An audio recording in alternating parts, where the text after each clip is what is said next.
네, 오늘은 마태복음을 합니다.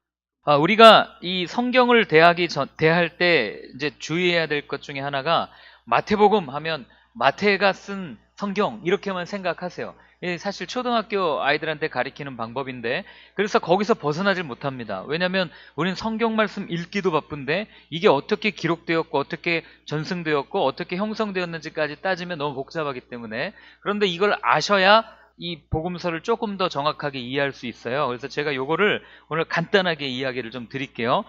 예수님이 예루살렘에서 사실 때 처음에 제자들을 부르셨습니다. 맞죠? 그리고 예수님이 제자들한테 마태한테 가서 너는 이제 앞으로 마태복음을 기록해야 될 사람이니까 너는 나를 따라라. 그렇게 말씀하셨을까요?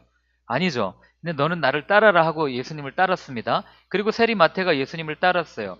그리고 예수님의 제자들은 우리가 12명으로 알고 있지만 더 정확하게 얘기하면 한 120명 정도 되는 사람들이 예수님을 따랐던 걸로 추정합니다. 그들이 그 당시에는 종이도 귀했을 뿐더러 뭐 예수님을 뭐 어떻게 기록했는지 알 수가 없는 거예요. 처음에는 구두에서 구두로 전달되지 않았겠습니까? 처음에는 이야기였을 뿐이었을 거예요. 예수님이 어떤 사람이었더라. 그리고 그분이 십자가를 지고 죽었다더라. 그리고 얼마 만에 부활했고 뭐 이런 일들이 일어났을 겁니다. 이제 문제는 이게 이제 AD 한 60년, 70년이 넘어가면서 예수님의 12제자라고 불리우는 사도들이 한두 명씩 죽기 시작합니다. 그들이 죽고 나니까 이제 예수님에 대해서 직접적으로 들었던 사람이 없는 거예요. 그래서 그 12사도라고 불리우는 제자들의 바로 아래 제자들, 베드로에게도 그런 공동체가 그런 사람들이 있었을 거예요. 그거를 오늘 여기에서는 공동체라고 표현합니다. 바울을 따르는 사람들도 있었을 겁니다. 바울의 공동체라고 얘기를 할 거예요. 그리고 뭐 요한을 따르는 사람들도 있었을 거예요. 요한의 공동체죠. 그런데 그런 제자들 중에 리더를 뭐라고 부르냐면 사도들의 이 후대 사도 이렇게 해서 속사도라고 불러요. 이제 여러분들이 인터넷이나 책을 보면 나올 텐데 그 사도들까지 죽는 거예요. 그리고 이제 그러니까 이제 이 이야기를 전해줄 사람이 없어요. 그때 이 사람들이 어떤 생각을 하냐면 야 우리가 이거 입으로만 전해서는 한계가 있다. 우리가 예수님의 이야기를 무언가 후대에 전할 수 있도록 글로 써야 되겠다라고 해서 시작된 게 복음서와 바울 편지들의 기록들입니다.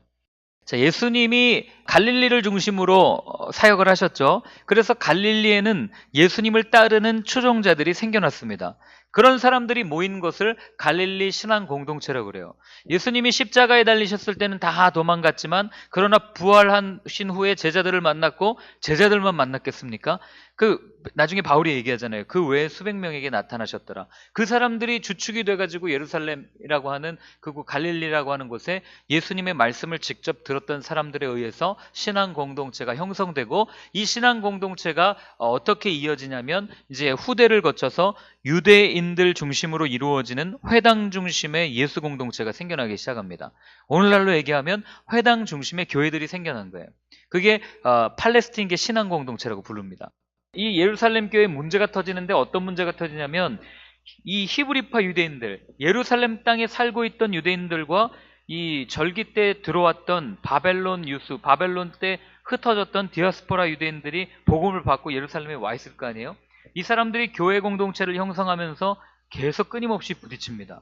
사고방식이 완전 다르겠죠. 우리도 제가 한번 말씀드렸지만 우리나라에서만 교육받고 자란 애들이랑 외국에서 많이 다니다 온 애들이 군대 오잖아요. 한국 애들은 얘네를 이해 못하고 얘네들도 한국 애들 이해 못합니다. 어떻게 이럴 수 있냐? 이렇게 어떻게 일방적일 수 있냐? 막 이러면서 싸우거든요. 그런 문제가 예루살렘 교회에서 드러납니다. 그게 언제 드러나냐면 사도행전 6장에 보면 나와요. 히브리파 과부와 헬라파 과부의 갈등이 일어나요. 왜 너네 팔은 안으로 돕는다고 왜 히브리파 유대인 과부만 돕냐? 우리는 안 돕냐? 이렇게 얘기하거든요. 그러고 나서 결정한 게 사도들이 뭘 얘기합니까? 그럼 우리가 말씀하는 것과 기도에 전무하고 당신들이 교회를 좀 다스릴 수 있도록 집사를 뽑겠습니다 하고 뽑아요. 그리고 7집사를 뽑습니다. 그런데 그 7집사의 이름이 여러분 잘 보십시오. 히브리식 이름이 하나도 없어요. 즉 무슨 얘기냐면 이 당시에 초대교회 예루살렘 교회를 이루고 있던 다수의 사람들은 히브리파 유대인들이 아니라 헬라파 유대인들이었다는 걸 알게 됩니다. 그런 상황에 헬라파가 이제 유대에서 이제 나가기 시작해요. 그래서 그게 본격적으로 다뤄지는 게 어디냐면 사도 바울의 출현으로 그가 안디옥 교회에 갑니다. 이 안디옥 교회는 여러분들이 나오는 구성원들을 보면 알겠지만 굉장히 다국적인 문화를 가지고 있는 사람들의 교회였습니다. 그러다 보니까 이 사람들에게 있어서는 그리스 사람이나 로마 사람이나 아니면은 저쪽 그 터키 쪽 사람들이나 별로 꺼리낌이 없는 거예요. 선교하기 아주 좋은 그런 교회였습니다. 요게 그 당시에 원시 기독교 공동체의 정황이었고, 자, 그 다음에 이제 히브리파 유대의 기독교인들은 지도자가 누구였냐면 야고보였어요. 그죠? 야고보와 베드로와 요한이 거기 핵심 멤버였으니까. 그리고 이 사람들은 예수님과 똑같이 아람어를 사용합니다. 네. 엘리 라마 사박단 이게 아람어거든요. 그걸 사용하고, 그 다음에 이 사람들은 율법과 성전 등 유대 전통에 굉장히 보수적인 사람들이에요. 그래서 바울이 처음에 이방의 교회를 세우고 나갔을 때 할례를 왜 안 하냐 이거 갖고 싸운 이유가 이 사람들과 이 사람들이 싸우는 거예요. 그래서 나중에 사도행전 15장에 가면 예루살렘 공의회 때 이거 다 깨고 우상에게 절하지 않는 것, 음행하지 않는 것, 피째 먹지 않는 것, 음란한 것, 그거 제외하고는 요거는 안 해도 된다. 이제 그렇게 얘기를 하는 거거든요. 그리고 이 사람들은요, 지도자가 누구였냐면 스데반이었어요. 그러니까 사도행전 7장이 스데반의 죽음을 괜히 기록하는 게 아닙니다. 그리고 베드로나 요한보다 훨씬 더 긴 설교문을 스데반이 괜히 기록하는 게 아니에요. 스데반의 설교의 핵심은 이겁니다. 예수님, 하나님은 성전에 갇히시지 않는다예요. 이 성전만이 교회가 아니다예요. 회당만이 교회가 아니다. 이게 바울의 스데반의 핵심 메시지였어요. 누구든지 예수님을 믿는 그 사람들이 곧 교회다. 그래서 아브라함 때부터 광야 교회를 거쳐서 개인에게 이르는 그 교회론을 쭉 얘기하고 있는 게 스데반이에요. 그러니까 유대인들이 들으면 저거 때려 죽여야죠. 자기들이 소중하게 여기는 율법과 성전을 완전히 깨는 사람이었기 때문에 그렇습니다. 자, 그럼 이제 복음서가 어떻게 기록되는지 한번 말씀드릴게요. 예수님을 따르는 추종자들에 의해서 갈릴리 공동체, 예수 공동체가 형성되었을 거예요. 이 사람들은 예수님으로부터 직접 이야기를 들었던 사람들이에요. 어떤 성경도 이 당시에는 있지 않았습니다. 그거를 뭐라 그러냐면 예수님의 말을 기록한 것에서 예수님의 말들 해서 예수 어록이라고 불러요. 이게 제가 3페이지인가 4페이지에 써놨던 크벨레라고 하는 독일어인데 큐 복음, 큐 자료라는 거예요. 근데 이게 여지껏 발견되거나 뭐 한 건 하나도 없어요. 그런데 다수의 학자들은 이게 존재한다고 믿습니다. 왜냐하면 예수님이 직접 말하는 것들이 있었기 때문에. 그게 왜 드러나냐면, 자, 그 다음에 이제 예수님이 돌아가시고 나서 예루살렘에 베드로, 야고보, 요한을 중심으로 하는 예루살렘 공동체, 예루살렘 교회가 형성됩니다. 그리고 AD 35년경에 마가복음이 기록이 됩니다. 그리고 나서 시간이 쭉 흘러서 아까 제가 말씀드렸던 것처럼 이제 예수님에 대한 이야기들을 기록해야 되겠다 했는데 마태에 의해 형성되었던 공동체 또는 마태를 중심으로 했던 공동체에서 예수님에 대한 이야기를 기록해요. 그게 마태복음입니다. 쭉 넘어와서 나중에 바울을 거쳐서 누가라고 하는 사람이 이제 그 사도행전과 함께 기록한 성경이 누가복음이에요. 자, 그런데 재미난 건 뭐냐면 마태복음은 마가복음의 98% 이상을 가지고 와서 그대로 이야기해요. 마가복음에 있는 거의 모든 순서는 마태복음에 그대로 들어있습니다. 그래서 여러분들이 마태복음 통독하고 마가복음 읽으면 똑같은 내용이다라고 굉장히 많이 느낄 거예요. 그리고 누가복음 역시 마가복음에서 가지고 온 자료의 한 75에서 80 몇 %를 그대로 가지고 옵니다.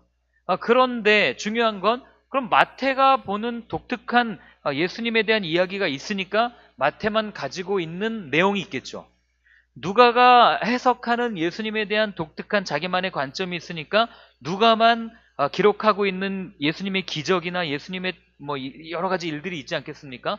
거기까지는 다 오케이. 그럴 수 있어요. 관점이 다 다르니까. 그런데 마가복음에는 나타나지 않는데 마태복음과 누가복음에 공통적으로 드러나는 예수님에 대한 이야기가 있어요. 이거는 어떻게 된 거냐를 추측한 게 학자들인데 그러면서 얘기한 게 뭐냐면 야, 갈릴리 공동체에 마가복음을 기록했던 마가가 놓치고 있었던 예수님에 대한 이야기들이 이 당시에 아마 구두로 전승으로 계속해서 내려져 왔을 것이다. 그리고 그거는 그냥 책으로 기록되지는 않았지만 여러 사람의 머릿속에 공통적으로 각인되었을 거야. 그리고 그 이야기들이 공통적으로 드러나는 게 마태복음과 누가복음에 드러나니까 이 자료가 아마 있었을 거야 라고 추측하는 게 학자들의 의견이에요. 이렇게 마가복음을 중심으로 복음서가 기록되었는데 그런데 여기에는 기록되지 않은 두 가지 복음에 나오는 공통 자료가 있더라. 그게 뭘까? 아마 예수님이 직접 이야기하신 자료가 아닐까. 그래서 그걸 큐 복음 이렇게 부르는 거예요. 그 다음에 또 한 가지는 이 에베소 지역에 가면 에베소 지역에 머물렀던 사도가 있어요. 제일 먼저 누굽니까? 바울이죠. 바울이 에베소에 가서 개척을 하고 하다가 나중에 누가 저길 가냐면 사도 요한, 예수님의 제자였던 요한이 예루살렘에서 쫓겨나서 저쪽으로 갑니다. 바울에 의해서 학파라고 하긴 좀 그렇고 바울에 의해서 이루어진 공동체에서 바울의 말을 기억해서 다시 한번 쓴 편지들이 후기 바울 서신들이에요. 그 다음에 사도 요한이 마지막에 그 공동체를 이루면서 제자들 중에서 가장 하나님 나라의 가장 완벽하고 가까운 공동체를 이루었던 사람이 사실 요한이거든요. 이게 사랑이 사실 종결지거든요. 그리스도인의. 근데 이런 것들을 기록했던 요한에 의해서 이루어진 공동체에서 요한을 통해서 들었던 예수님의 이야기를 기록한 책이 요한복음, 요한 1서, 요한 2서, 요한 3서, 그리고 요한 계시록까지 이렇게 되어 있는 거예요. 자, 여기서 신약성경의 전부 이제 어떻게 기록되었는지를 말씀드린 거예요. 그래서 요 세 권의 성경을 공관복음, 같을 공자에 볼관수자 써서 같은 관점, 그러니까 예수님이 탄생하고 그 다음에 사역하고 그 다음에 십자가에서 죽으시고 부활하신 요 사이클로 성경을 기록한 게 요 세 가지 공관복음이고요.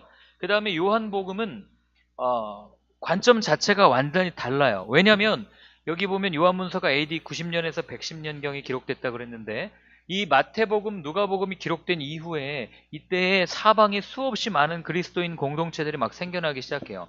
그러다 보니까 기준이 없습니다. 그러니까 자기가 들은 게 이게 짱이고 그 다음에 목소리 큰 사람이 무조건 이기는 거예요. 예수님이 그렇게 얘기했다니까 뭔 소리 하는 거야 막 이러면 싸우는 거죠. 어떤 사람은 야 무슨 소리야, 베드로가 먼저지, 베드로가 수제자인데 베드로의 말이 맞아, 어떤 사람은 바울의 말이 맞아 해서 갈라진 거예요. 그래서 고린도 교회가 그렇게 분열된 겁니다. 베드로파니 그리스도파니 뭐 이 얘기한 거예요. 그렇게 되던 시기에 중구난방으로 되다 보니까 누가 등장하냐면 이 이단들이 등장하기 시작한 거예요. 특별히 어떤 이단이 등장하냐면 영지주의라고 하는 이단이 등장합니다. 이거는 제가 나중에 예학교 바울을 서신할 때 이때에 대두됐던 문제가 뭐냐면 예수님이 이 땅에 태어났다면서 그럼 예수님은 사람이네 이거예요. 근데 예수님은 하나님이라며 그럼 예수님은 사람이야 하나님이야 이거 갖고 싸우기 시작한 게 요때고 요런 거를 가지고 이단이 된 게 요 시기입니다. 그래가지고 예수님은 몇 퍼센트 사람이죠? 이거 이런 질문 많이 받아요. 네, 100% 사람이에요. 예수님은 몇 퍼센트 신입니까? 100% 신이에요. 이게 정통적인 우리가 고백하는 성경적인 고백인데 어떤 사람들은 예수의 신성을 부인해요. 예수님은 신이 아니고 그냥 이 땅에 오신 인간 예수야. 또 어떤 사람들은 예수님은 인간이 아니라 그냥 하나님의 하나님. 그래서 갈라지기 시작하면서 많은 이단들이 태어났고 그런 시기에 요한복음이 그 예수님이 누구신지에 대한 이 핵심을 가지고 기록한 책이 요한복음이에요. 그래서 요한복음 1장부터 굉장히 어려운 주제를 얘기합니다. 태초에 말씀이 계시니라, 말씀이 하나님과 함께 계시는 그 말씀이 하나님, 이게 얘기하는 게 로고스 기독론이라고 하는 이 선제 기독론이라고 표현하는데 그런 어떤 예수 그리스도의 인성과 신성에 대해서 교묘하게 이렇게 절묘하게 기록하고 있는 책이 요한복음입니다. 그래서 이런 관점에서 기록되었다는 것을 한번 기억해 주시면 좋을 것 같습니다.